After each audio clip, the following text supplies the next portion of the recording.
welcome to another episode of the Pixelated Sausage Show. Hi. I am, of course, your host, Marcus Nez. I got a lot of games to talk about on today's episode, including Hot Wheels Unleashed 2 Turbocharged, Haunted House, Bish Bash Bots, Vlad's Circus Descend into Madness, Creepy Tale Ingrid, Penance, Astro Flame Starfighter, and Ball Lab 2. A lot of stuff. As I continue to have nothing but an absolute mess of hair on the top of my head that I should probably get cut, but then I'm feeling like growing out again. But it's just, what do people do with hair? How do people who don't have cowlicks not appreciate the fact that they don't have cowlicks? Must be nice. My hair is just a freaking mess of a mind of its own. I hate it so much. It's so aggravating. It's just a nightmare. I don't know what to do with it, but I like having it. But then it just doesn't look like anything other than a nightmare. But of course, before I get to what I've been playing and all that good jazz, if you would like more than just hearing me talk about games, of course, Patreon. Nah, I don't like to do it. You know what? I don't like plugging any of that shit at the top of the show. I do it here and there when I remember, and every time I do it, I think, I don't like this. So let's just get on to what I've been playing instead. And just, I put the seed of Patreon in your brain, and I'll get to that at the end of the show. However, if you want more nonsense and more off-topic content, like a Q&A every week, that's the place to go and look to see where you could maybe get that stuff. All you can oatmeal, aka all you can eat. Let us start with Hot Wheels Unleashed 2 Turbocharged, which is, spoilers, the sequel to Hot Wheels Unleashed 1 Normal Charged. This is very much more of the same. For better or worse, this is more of the same. So if you play the first game and enjoyed it and just want more of that, you're in luck, my friend, because that is what you're getting. It's been a while since I played the original game, the first game that is. So my memory of certain things may be a little bit off, but going back to this, returning to Hot Wheels Unleashed in this sequel, it felt like I was just playing more of that game. And I was not a fan of that game. The cars feel a little bit better to control, I'd say. However, my issues with track design, track layout, the ease of falling off of certain tracks, the way some tracks are more open and only have your path, your track guided to you via cones in the world, make it very easy to go off the track. You have to hit checkpoints, which can sometimes be finicky, and I don't like doing that.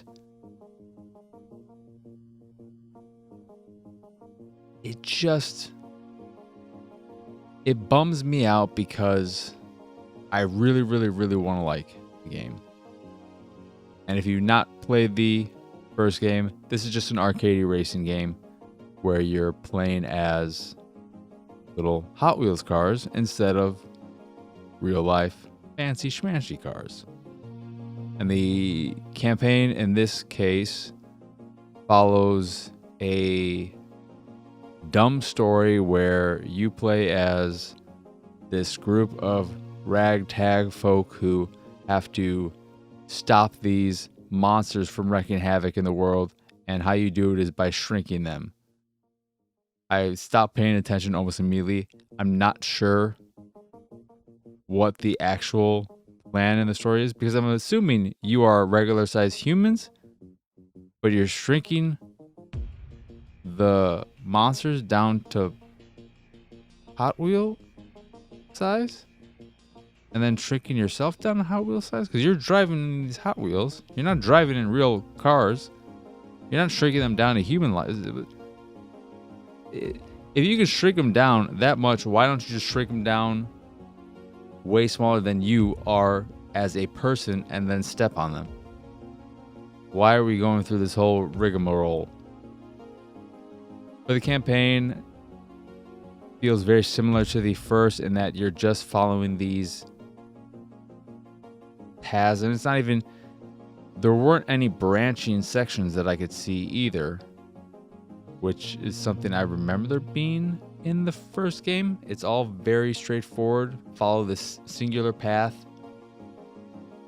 of various races, and it's sort of set up to show you, to give you a taste of each of the various racing modes, so that you can just go into online play and offline play, whatever, and be familiar with everything.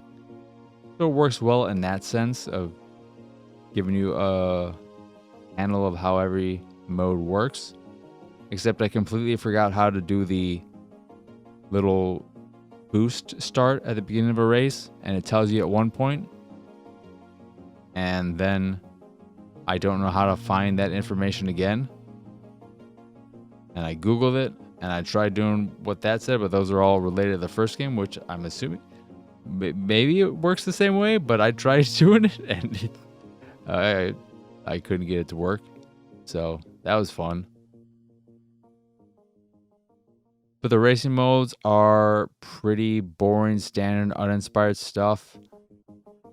When you are playing in these fantastical areas, mini golf courses, arcades, dinosaur museums, and it could be more exciting. The game looks all right.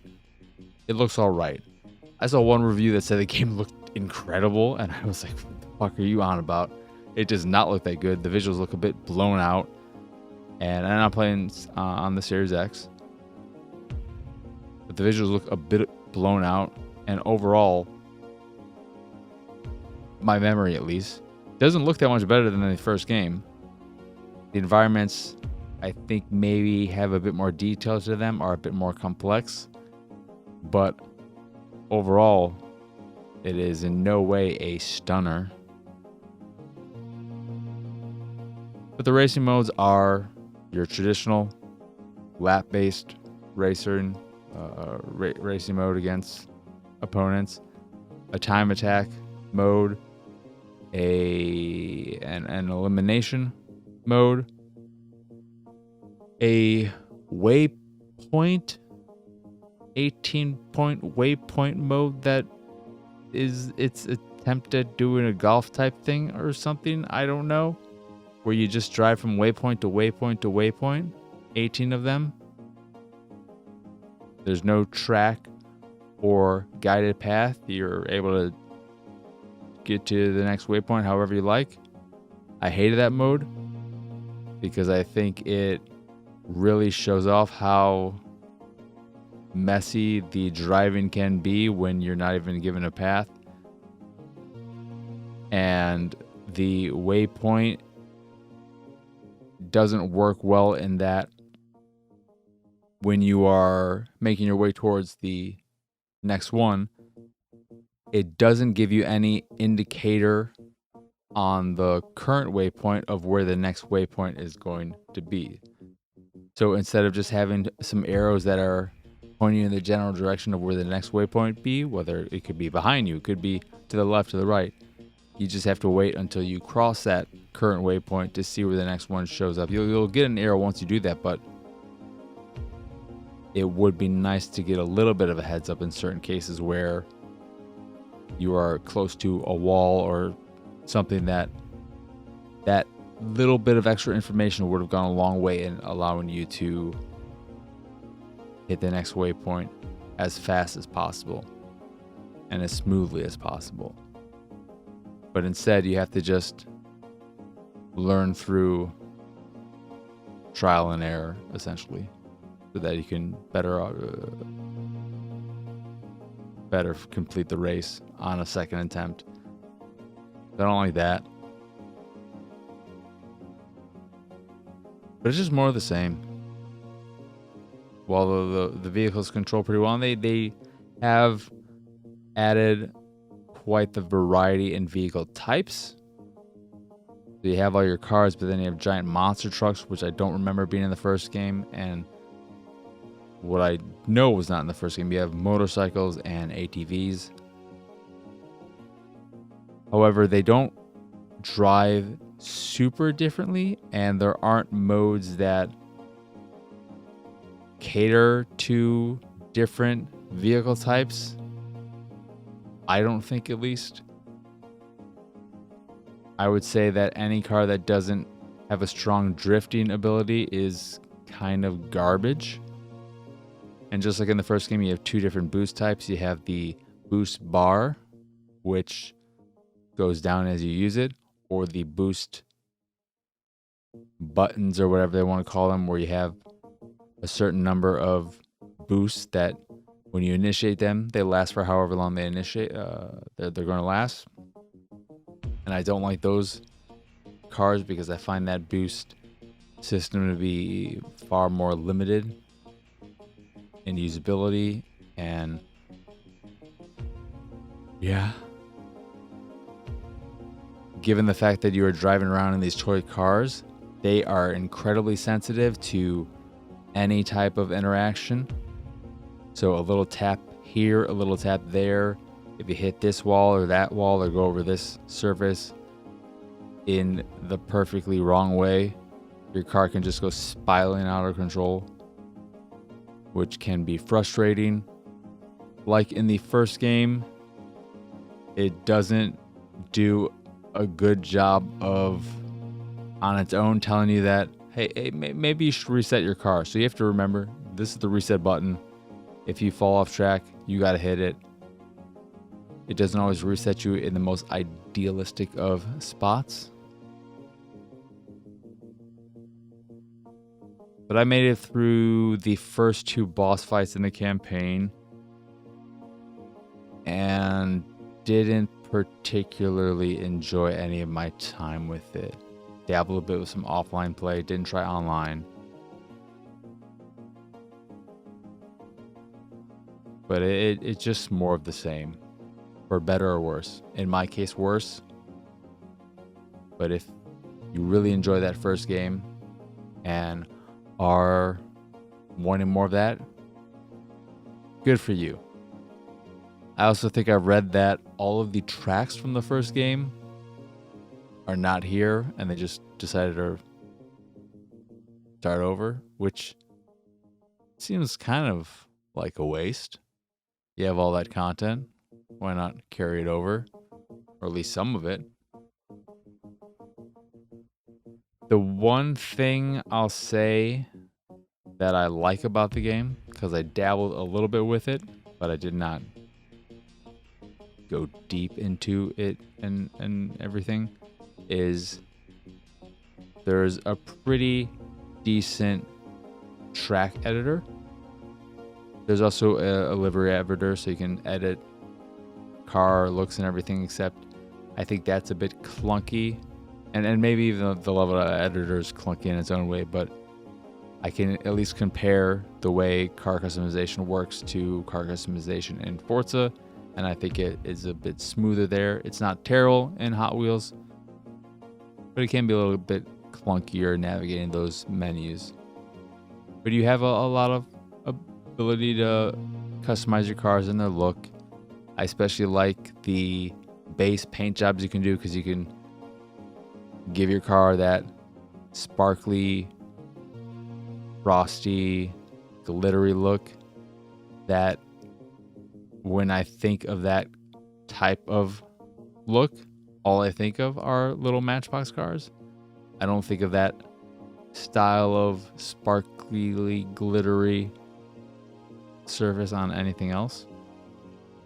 That's cool. But they don't look particularly good.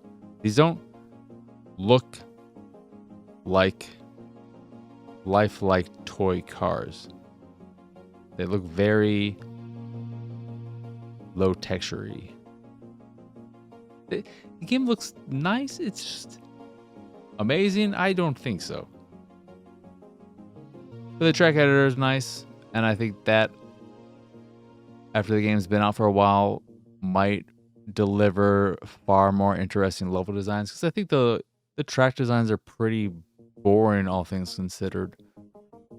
You have the ability to create these really wild, over-the-top tracks, and instead, I find that too often things feel a bit more reserved than one would expect. And for me, at least, I still think that the Hot Wheels expansions we've gotten in the Forza Horizon games, for instance, have been better iterations of better uses of the Hot Wheels IP. But that's just me. Disappointment, but I think for a lot of people, they're going to be quite pleased with Hot Wheels Unleashed 2.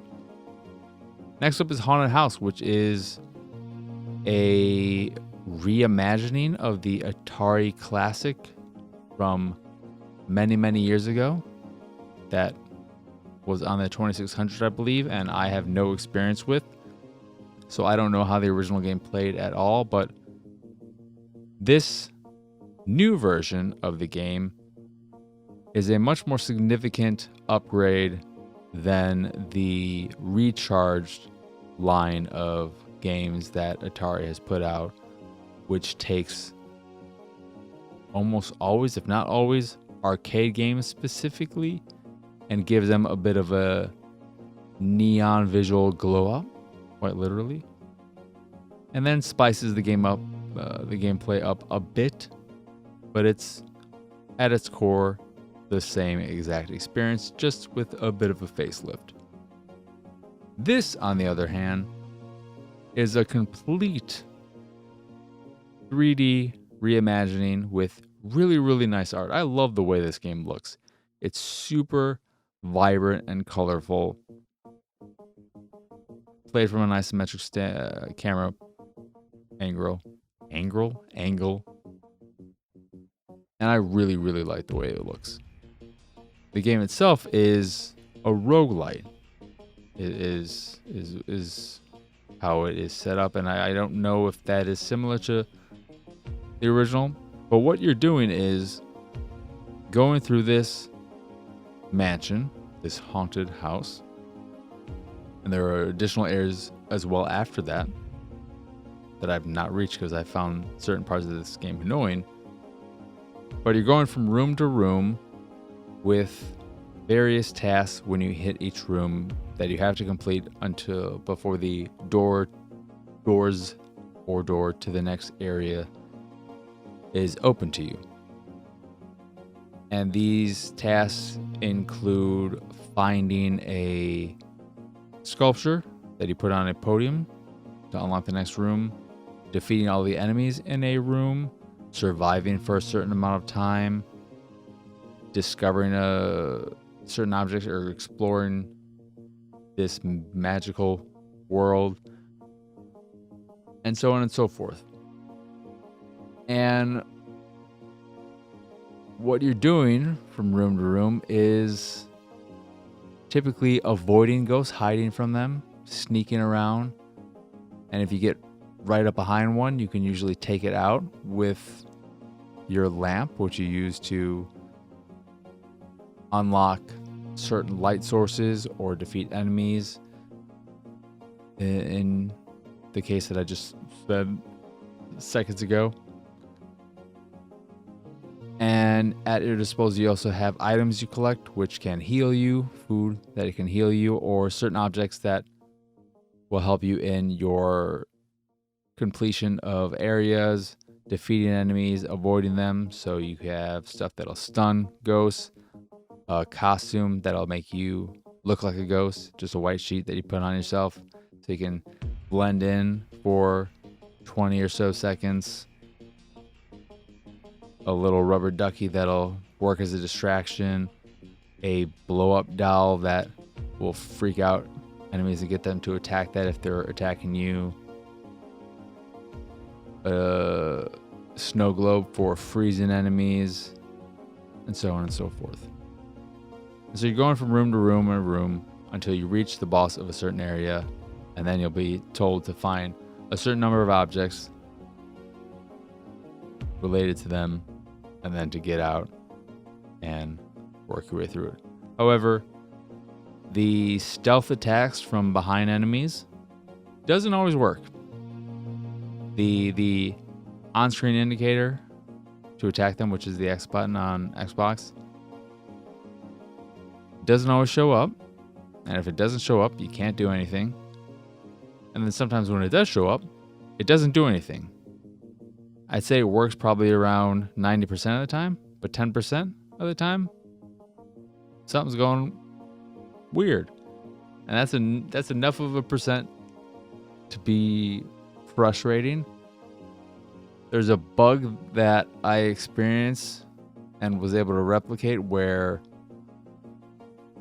in some cases you'll come across a room that has a giant statue of an eye, I believe, in it. And when you enter that room, there are no enemies or anything. It's just a temporary upgrade room for that run only.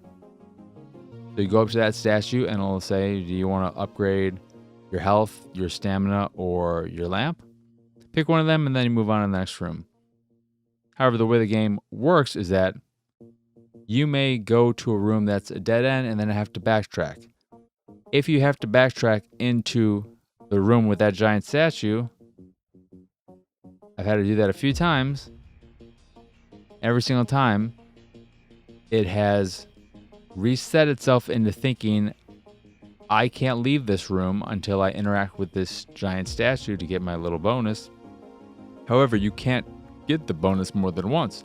So if you have to backtrack through that area, it's going to lock you out, and you're just going to have to end your run and start over because you'll be stuck in that room. You won't be able to get out because you can't interact with the statue again, but the game wants you to and won't let you advance until you do. So you're in this loop of not being able to do anything. That's a bit frustrating.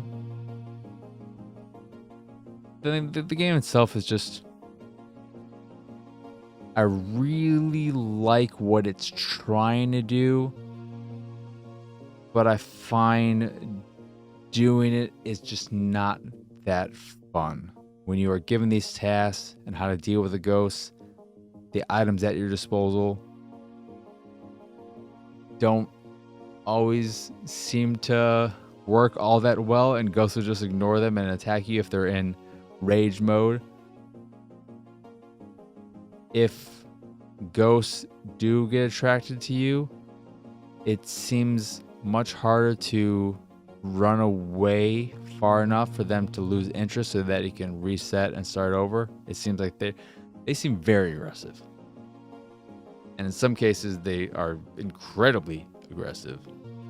I found the boss characters to be especially aggressive in this game that looks very geared towards kids. And when your run fails, when you die, you reset, you start back at your beginning of the match, and where you'll have a few things that you can do to make future runs easier. You have an upgrade station where you use these gemstones you earn from runs that you get from completing each area, each room that is. So when you complete a room, a chest will appear. You open the chest, it'll typically give you one set of gems and then an item you can use for future areas or have it leave in your inventory. Sometimes you get two gem packs.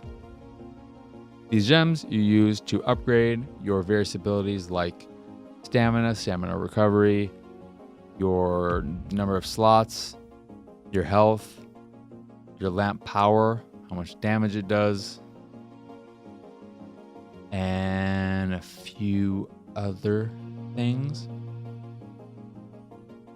And then you'll have a little area where there's a dude who will accept Atari cartridges and give you some stones for those as you find them, which is kind of nice, but I don't think they do all that much with that. You just find the cartridges randomly during runs, bring them back to him. He'll give you a paragraph about the game, and that's it. Feels a bit empty. And then also during runs, you'll come across some other humans who are looking for help. A chef who wants you to find 20 of their objects for their cooking that will give you gems for those. A lady who wants her lost kittens, so bring her back her kittens, and so on and so forth.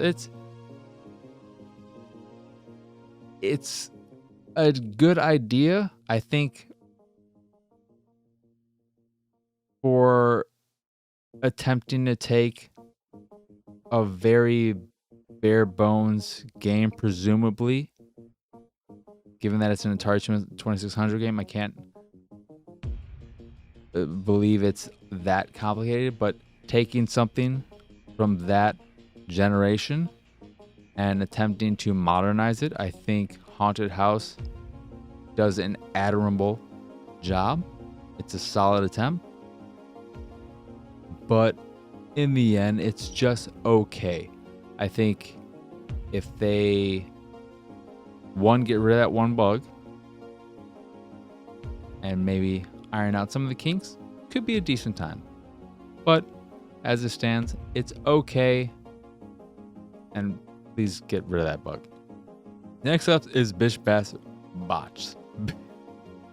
Bish Bash Bots, which is a game where you play as a human in this world where humans got all fucking lazy and made a bunch of robots to do all the work for them so they didn't have to do shit. And they're like, oh yeah, I like this life. The Wall-E life, we call that. But then robots were like, fuck this shit. And they started stealing all the technology and all the electronics. They're like, we're just going to take this shit. And you're not going to do anything about it because you're all a bunch of lazy mother effers. And then as the robots are trying to take control of the world, you as a youngin' with your 3 compatriots are like, we not lazy, we smart, we're at the science fair, and you know how we're going to defeat these robots and put them back in their place? We're gonna tower defense them. And that's what Bish Bash Bots is. It's a tower defense game that's surprisingly dull and boring, in part because the way the audio is set up and everything, and even the on-screen visuals, there are not strong indicators of your towers attacking or doing damage. There's a lack of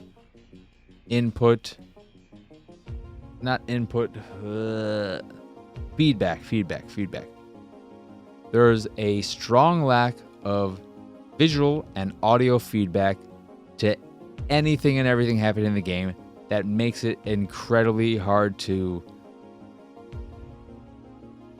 engage with the game. I was playing it and thinking the whole time, watching the stuff happen on screen, is stuff actually happening? I mean, I know it is because I can see health bars going down, and I could barely hear these turrets firing, and I could barely see that there's something happening. But it sure would be nice if either or both of these things was way more visible or audible or anything, because it's just, it might not be something that bothers most, but for me, it really took away from the experience. And it sucks because I think there are some interesting things at play in Bish Bash Bots, which can be played with up to 3 other people. So you can co-op with 3 other people. So there'll be 4 players total. And it has a pretty nice, bright, colorful aesthetic. Nice color palette. Very cute. It feels very much so the way everything is set up, because you're riding around in your, I don't know if it's an airship or what the hell it is, but the way the game is generally set up feels very in line with stuff like Moving Out. What the hell is the food one, which is the popular one? Open. It's not open. It's not Open Critic. Open Mouth, Open House. Moving Out. Gourmet, Over the Top. Overcooked. Overcooked, is that it? I think that's it, but I didn't play much of that one. But stuff of that nature. But what I really like about the way the gameplay is set up is that you have your general layouts of the various areas that you play and set up your tiles and everything, and you have designated spots where you can lay down towers, and then of course you control a character that is in the world as well that can attack and interact with the enemies, which are the robots. And the robots will come along their specific pathways, like they do. However, what I really like and I find interesting about the game that adds its own little wrinkle to the tower defense genre and gives it a unique feel and a unique gameplay element is that when you attack enemies as your avatar form, your human form, you're not only doing a little bit of damage. You don't do a lot of damage as your character, but what you are doing is knocking the enemy off their path. The enemy will, every time you knock them off the path, make their way back towards their path. But you can use this system to knock enemies into certain spots where you might have a bunch of turrets set up so that a lot will attack in this designated ring cone of area. And it adds a extra layer of strategy to a genre that has felt very stale, very samey for a very long time in my experience. I haven't played a lot of tower defense games that have felt particularly fresh, but this element adds a bit of freshness to it. And then there will be areas that have holes in the ground in the world where you can defeat enemies, big ones, small ones, in one shot, essentially, if you just attack them and knock them into these gaps. They'll fall down, they'll die. And stuff like that makes the gameplay feel a bit fresh, which is nice. However, again, there's just no strong feedback visually or audibly, and that killed the game for me, which sucks because I like the way it looks. I like the way it plays. You upgrade your turrets by smashing them with your hammer or by collecting these boxes that will sometimes fall from defeated enemies. That'll give you a bit of a boost. But I like that system too because it doesn't force you to use the currency you use for buying new turrets, for setting up new turrets during a level.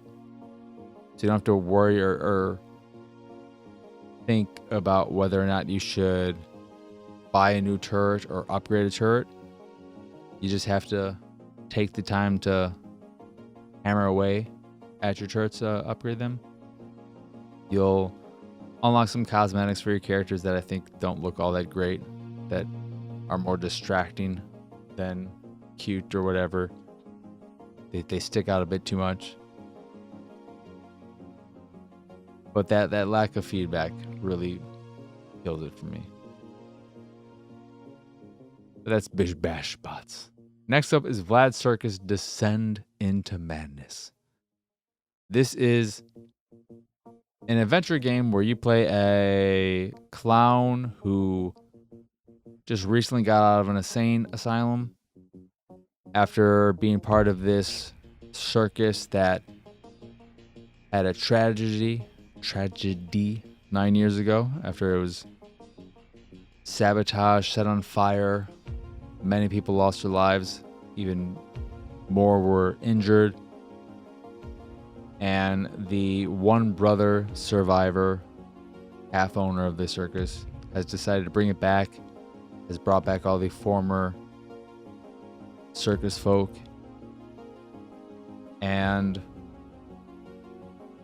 you all show up to this mansion where some crazy stuff starts happening. I only played it for 45 minutes because I was bored out of my mind. The promise of descending into madness never came to fruition.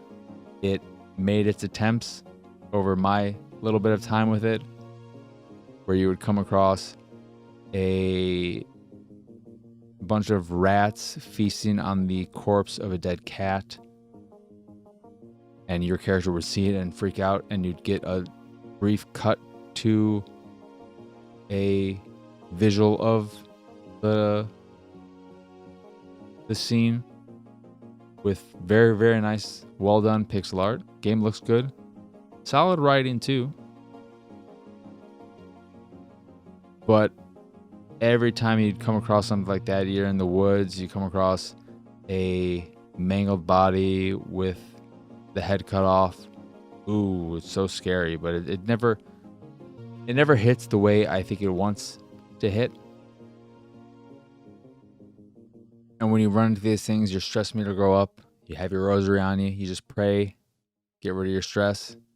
That whole system, gameplay system, has not shown itself to be anything more than just, oh, well, you saw something disturbing, your stress level's high, just pray and everything will be fine and back to normal. Okie dokie. But in what I played, it was just a lot of story that I was not all that interested in. And the usual annoying point-and-click adventure type of gameplay of a lot of backtracking, a lot of wasting my time, making me go around in circles to do this or that, when realistically I should be able to do this right now, but you're making me do this and then go back over here so that I initiate that and then go back and do this other thing. And it's just really, really tedious. And there was nothing in those first 45 minutes that hooked me and made me want to keep playing. And I believe in the description, I want to look this up before I move on. I believe in the description, it talks about a blend of different genres that I have yet to experience, because all I experienced was the adventure game. But the Steam description, Vlad Circus Descendant Mass puts your sanity to the test, challenging you to escape a labyrinth of nightmares and torments. Test your mind against a slow burn of puzzles, light survival mechanics, and methodical action. Experience chilling, because I think there was something about Metroidvania thing.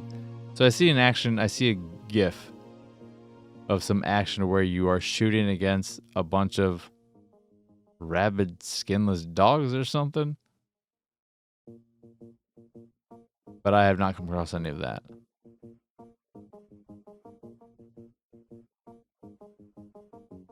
It did absolutely nothing for me. I was waiting for something to hook me, and it just didn't do anything for me, and it was a bit of a bummer. But even more of a bummer is the next game, Creepy Tale Ingrid Penance, which is another adventure game where you play a spoiled little brat piece of shit who ends up falling into hell because you're a despicable little girl who deserves to be in hell and deserves to be tortured. And because of that, I really hated my time with the game, because why do I want to play as this piece of shit? The game is about her redemption. I don't want to fuck her. She's the worst. And there's voice acting. and you sound annoying as shit, and you're a little girl, you do not sound like a little girl. They should have found a better voice actor or not had voice acting in the game, because you don't sound like a little girl, but you do sound incredibly annoying. And the way you're introduced is your mother gives you a loaf of bread to take to your grandmother, and when you're walking in the woods, you come across a puddle that, if this wasn't a 2D game, you just walk around it. But instead, you're like, oh God, I don't want to get my shoes all dirty. What can I do to avoid stepping in this puddle? Oh, that's right. I have a loaf of bread on me. I'll put that in the puddle and step over that way. I'm so smart and I'm such a piece of shit. Except when you step on the loaf of bread, that's when you fall into hell. And I just was so... for some people, that's probably fine playing as this piece of crap, but for me, I don't see the appeal of playing as this little spoiled brat, even if over time she learns the error of her ways and becomes a better girl. Because she wasn't finding that out right away. Even when she found the house, she was still a little piece of shit. So, if you want to play as a piece of shit, check out Creepy Tale. I like the art. It's got a nice, simplistic 2D art. That was alright. But it's just a traditional adventure game where you're playing as a piece of shit. Then Astro Flame Starfighter is a horizontal, vertical scrolling shmup. Gosh darn it. I always remember the way I always remember is vertical jump. That's what they say in sports. What's your vertical like? Oh, up down, up down. That's how I remember it. It's a vertical scrolling shmup. That's okay. This is another case similar to Bish Bash Bots in that the audio levels, even when I boosted the audio for your main weapon, the levels and balance are really weird in that you can barely hear your main weapons, your bullets. And there's something about the audio where the music is drowning everything out that makes the action on screen seem far less exciting than it should be. But the way the game is designed is you have 15 levels, and they go up in difficulty in length, and eventually you'll hit a point probably where a level is too hard for you, but you are earning this currency with each run. You'll get a bonus if you do particularly well on a level, and if you complete it at 100%, kill all the enemies in it. And you use this currency to upgrade your ship. So you'll upgrade how much damage you can take, how much damage you give out, give yourself some extra bonus abilities, ability to call in some drones, shoot plasma beams in addition to your main weapon, and so on. So there's a bit of a loop of playing as far as you can get, then hitting a wall where you gotta upgrade your ship a bit, using this currency you get to upgrade your ship, and then progressing a bit further, hitting another wall, and a few hours you'll probably max out of your ship and complete the game. But for those few hours, it's all right. I just wish, again, the audio was a bit better balanced so that the actual on-screen action was a bit more exciting. And the on-screen action, the gameplay itself, ignoring that element of it, the audio stuff, solid. It's a very solid shmup. It's very bland in terms of its general aesthetic. It's just generic sci-fi spaceship stuff with a lot of metallic ships, and you just find other ships. It doesn't get, in what I played at least, it doesn't get super crazy or elaborate. The bosses, all of them, pretty dull from a design standpoint, even an attack standpoint. So they didn't quite hit the mark there. But from a pure gameplay standpoint, I enjoyed my time with it enough. It's a fine game to waste a few hours with. Turn your brain off, play while you're listening to a podcast or whatever. Get your achievements and get out. Sometimes that's all you need. It's not rocket science, but it's all right time. Then the last game though is Ball Lab 2, which is a very simple and straightforward platformer, 30 levels I believe. You play as a ball, you can double jump, and all you're doing is reaching the end of an area while avoiding spikes. They spice things up as you progress by putting in these little sort of, I guess they would, in the world they'd be fans, I guess, blowing air so that you can get to higher levels, or maybe they'll be blowing you down and pushing you towards spikes, so you want to avoid those, as well as some bits with water in them where you can navigate them by using the jump, and that'll make you go up a little bit. But overall, pretty simple, straightforward. A game you can get through, complete, get all the achievements in a half hour, an hour max, because the achievements are just complete all the levels and then die a certain number of times. And to get all the death ones, you'll have to die on purpose after a point, because it's a pretty easy game. But it's pretty simple, straightforward, nothing too fancy. If you want some easy achievements, it's a perfect game. Of all these games, it's the one that'll give you achievements faster than the rest. But that's it in terms of what I've been playing this week. If you are a fan of Attack the Backlog, the episode for this weekend is going to be for Terminator Resistance. Throw that out there. I already finished it. Wrote the script. Just got to put the video together. Give you a little taste of it. Nah, I ain't going to give you a little taste of it. You just have to wait. But I'm pretty happy with the script, and I'm excited to put that video together. So, yeah. Anywho, that will do it for this here episode of the Pixelated Sausage Show. Again, I am, of course, your host, Mark Krishnez. And y'all can find me pretty much everywhere at PX Sausage. I talked about it at the top of the show, and then I said, hey, I don't want to wait until the end of the show.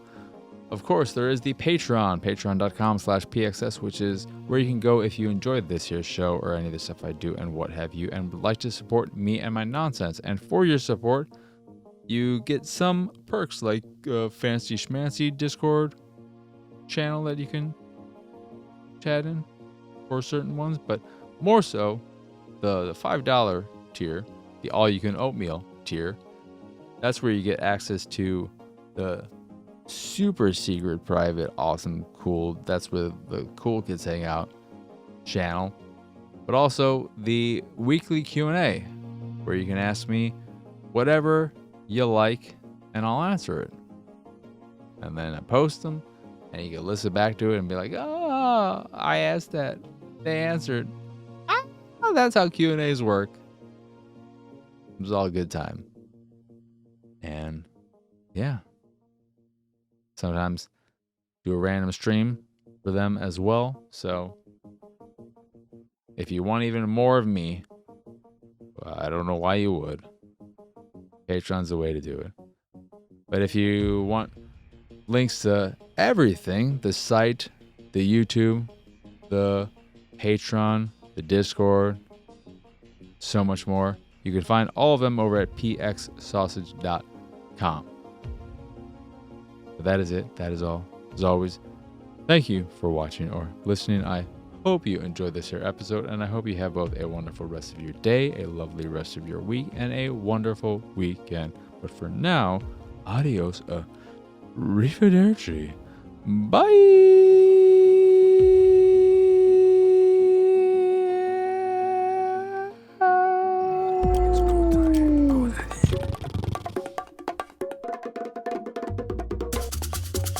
It's go time.